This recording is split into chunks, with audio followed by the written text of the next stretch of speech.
Hello ನಮಸ್ಕಾರ ಎಲ್ರಿಗೂ. ಇವತ್ತೇನಪ್ಪ ಅಂದರೆ ನನ್ನ ಫ್ರೆಂಡ್ಸ್ ಎಲ್ಲ ಕೇಳ್ತಾ ಇದ್ರು, ಹೇಗೆ ನೀನು ಡೈಲಿ ಓಟ್ಸ್ ತಿಂತೀಯಾ, ಡೈಲಿ ಹೇಗೆ ಓಟ್ಸ್ ತಿನ್ನೋಕ್ಕಾಗುತ್ತೆ ನಿನಗೆ, ಹೇಗೆ ಮಾಡ್ಕೋಬೇಕು ಅಂತ. ಫಸ್ಟ್ ನಾವಿಲ್ಲಿ 50 ಗ್ರಾಮ್ ಓಟ್ಸ್ ತಗೊಳ್ಳೋಣ. 50 ಗ್ರಾಮ್ಸ್ ಓಟ್ಸ್ ತೊಗೊಂಡಿದ್ದೀನಿ.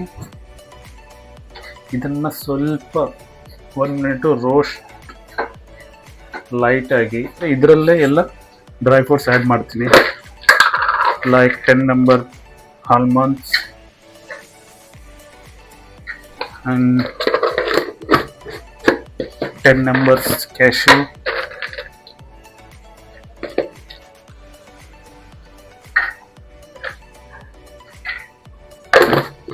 and 10 number dry grapes.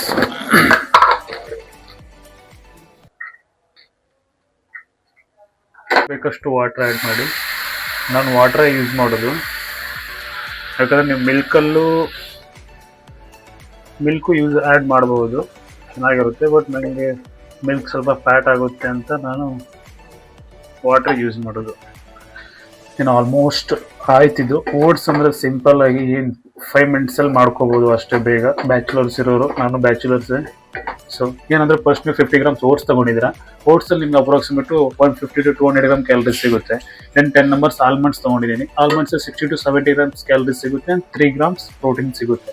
Then 10 numbers cashew ತೊಗೊಂಡಿದ್ದೀನಿ. ಇದರಲ್ಲೂ ಅಷ್ಟೇ 90 to 100 ಗ್ರಾಮ್ ಕ್ಯಾಲರೀಸ್ ಸಿಗುತ್ತೆ, 2 to 3 ಗ್ರಾಮ್ಸ್ ಪ್ರೋಟೀನ್ ಸಿಗುತ್ತೆ. ದೆನ್ ಇನ್ನೊಂದು ಏನು ಆ್ಯಡ್ ಮಾಡಿದ್ದೀನಿ, ನಾನು ಡ್ರೈ ಗ್ರೇಪ್ಸ್ ಆ್ಯಡ್ ಮಾಡಿದ್ದೀನಿ. ಡ್ರೈ ಗ್ರೇಪ್ಸಲ್ಲಿ 15 to 20 ಗ್ರಾಮ್ ಕ್ಯಾಲರೀಸು.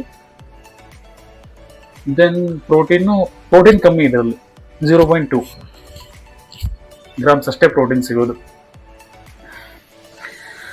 ಓಟ್ಸ್ ಅಂತೂ ಆಯಿತು.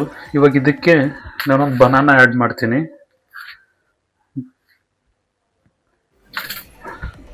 ಬನಾನಾದಲ್ಲಿ ನಮಗೆ ಕ್ಯಾಲರೀಸು ಸಿಗುತ್ತೆ, ಪ್ಲಸ್ ಇದರಲ್ಲಿ ಕಾರ್ಬೋಹೈಡ್ರೇಟ್ ಜಾಸ್ತಿ ಇರುತ್ತೆ. ಸೊ ಅದಕ್ಕೆ ತಿನ್ನೋಕ್ಕೂ ಟೇಸ್ಟಿಯಾಗಿರುತ್ತೆ ಓಟ್ಸ್.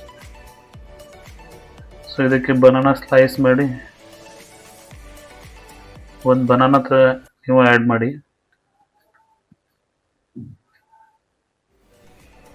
ನಾನೊಂದು ಇಲ್ಲಿ ಬನಾನಾ ಆ್ಯಡ್ ಮಾಡಿದ್ದೀನಿ. ನಮ್ಮ ಬನಾನಾದಲ್ಲಿ ಅಪ್ರಾಕ್ಸಿಮೇಟ್ 100 ಗ್ರಾಮ್ ಕ್ಯಾಲರೀಸ್ ಸಿಗುತ್ತೆ, ಮತ್ತು 1.3 ಗ್ರಾಮ್ಸ್ ಆಫ್ ಪ್ರೋಟೀನ್ ಸಿಗುತ್ತೆ. ಇದರಲ್ಲಿ ಕಾರ್ಬೋಹೈಡ್ರೇಟ್ 20 ಗ್ರಾಮ್ಸ್ ತನಕ 28 ಗ್ರಾಮ್ಸ್ ತನಕ ಕಾರ್ಬೋಹೈಡ್ರೇಟ್ ಸಿಗುತ್ತೆ ನಿಮಗೆ. ಆಮೇಲೆ ಫೈಬರ್ ಇರುತ್ತೆ 3 ಗ್ರಾಮ್ಸ್ ಗಂಟ, 3 to 4 ಗ್ರಾಮ್ಸ್ ಫೈಬರ್ ಇರುತ್ತೆ. ಸೊ ಇದರಲ್ಲಿ ಇನ್ನೂ ಏನು ಆ್ಯಡ್ ಮಾಡ್ಬೇಕಂದ್ರೆ 1 ಸ್ಪೂನ್ ಹನಿ. ಇದು ಸ್ವಲ್ಪ ಸ್ವೀಟ್ ಆಗಿರಲಿ ಅಂತ, ಅಂದರೆ ತಿನ್ನೋಕ್ಕೆ ಚೆನ್ನಾಗಿರಲಿ ಅಂತ, ಟೇಸ್ಟ್ಗೋಸ್ಕರ. ನಿಮ್ಮ ಹನಿಯಲ್ಲಂತೂ ನಿಮಗೆ ಫ್ಯಾಟು ಇರಲ್ಲ, ಆಮೇಲೆ ಪ್ರೋಟೀನ್ ಸಿಗಲ್ಲ ಇದರಲ್ಲಿ. ನಿಮಗೆ ಪ್ರೋಟೀನ್ 0 ಗ್ರಾಮ್ ಪ್ರೋಟೀನ್ ಇರುತ್ತೆ. ನಾನು 1 ಸ್ಪೂನ್ ಹನಿಯಲ್ಲಿ ಶುಗರ್ ಕಂಟೆಂಟ್ ಜಾಸ್ತಿ ಇರುತ್ತೆ. ಸೊ 1 ಸ್ಪೂನ್ ಹನಿ ತಗೊಳ್ಳಿ. ಅಪ್ರಾಕ್ಸಿಮೇಟ್ 17 to 18 ಗ್ರಾಮ್ಸ್ ಶುಗರ್ ಇರುತ್ತೆ ಇದರಲ್ಲಿ. ಸೊ ಅದಕ್ಕೆ ಪ್ರೋಟೀನ್ ಇರಲ್ಲ, ಫ್ಯಾಟು ಇರಲ್ಲ, ಪ್ರೋಟೀನು ಇರಲ್ಲ.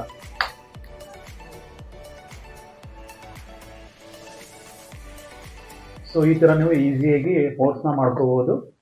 ಸೊ ತಿನ್ನೋಕ್ಕೂ ಟೇಸ್ಟಿಯಾಗಿರುತ್ತೆ. ಸೊ ಕ್ಯಾಲರೀಸು, ಪ್ರೋಟೀನು, ಫೈಬರು ಎಲ್ಲ ಸಿಗುತ್ತೆ. ಸೊ ಮತ್ತು ನಿಮಗೆ ಡೈಲಿ ಓಟ್ಸ್ ತಿಂದು ಬೇಜಾರು ಬಂತು ಅಂದರೆ, ಏನಪ್ಪ ಡೈಲಿ ಓಟ್ಸ್ ತಿನ್ನೋದು, ಸಮ್ಟೈಮ್ಸ್ ನೀವು ಇಡ್ಲಿ ಕೂಡ ತಿನ್ಬೋದು. Idli is the best food, ಅದು ತಿನ್ಕೋಬೋದು.